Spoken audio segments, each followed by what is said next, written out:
ചോദിക്കരുത്. കൊള്ളാം.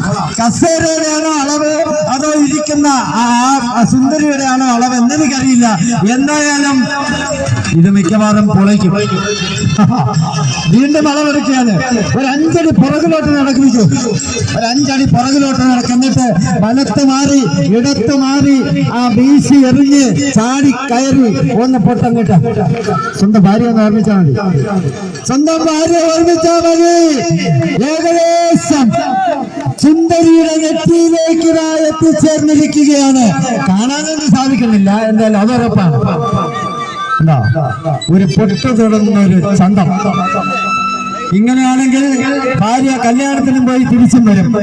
ഒരു പൊട്ടു തൊടാൻ വേണ്ടി എടുക്കുന്ന സമയം എന്ത് പാടാണെന്നോ. ഏകദേശം സുന്ദരിയുടെ നെറ്റിയിലേക്ക് അടുത്തെത്തിക്കൊണ്ടിരിക്കുകയാണ്. ഇത്രയും കഷ്ടപ്പെട്ടല്ലേ പറഞ്ഞുതരാം. ഇപ്പൊ നിൽക്കുന്ന കണ്ണിലാണ്, വലത്തെ കണ്ണ്. ഇപ്പൊ ഏകദേശം ഞാൻ പറഞ്ഞുതരാം, കാരണം ഇത്രയും കഷ്ടപ്പെട്ടല്ലോ, അതുകൊണ്ട് പറഞ്ഞുതരാം. കണ്ടൂടാ. ഇപ്പൊ വലത്തെ കണ്ണിന്റെ നേർക്ക് നിൽക്കുകയാണ്. അത് അനക്കാതെ പിടിച്ചോ, ഫോട്ടോ അനക്കാതെ പിടിച്ചോ. ഇപ്പൊ വലത്തെ കണ്ണിലാണ് നിൽക്കുന്നത്. പറഞ്ഞുതരാം. കുറച്ചുകൂടെ മുകളിലോട്ട് കൈ വെച്ച അത് കറക്റ്റ് വെച്ചോ. ഇത്രയും കഷ്ടപ്പെട്ടല്ലേ, ഞാൻ പറഞ്ഞു കൊടുത്തില്ലെങ്കിൽ ഞാൻ മോശമല്ലേ. കൊള്ളാം.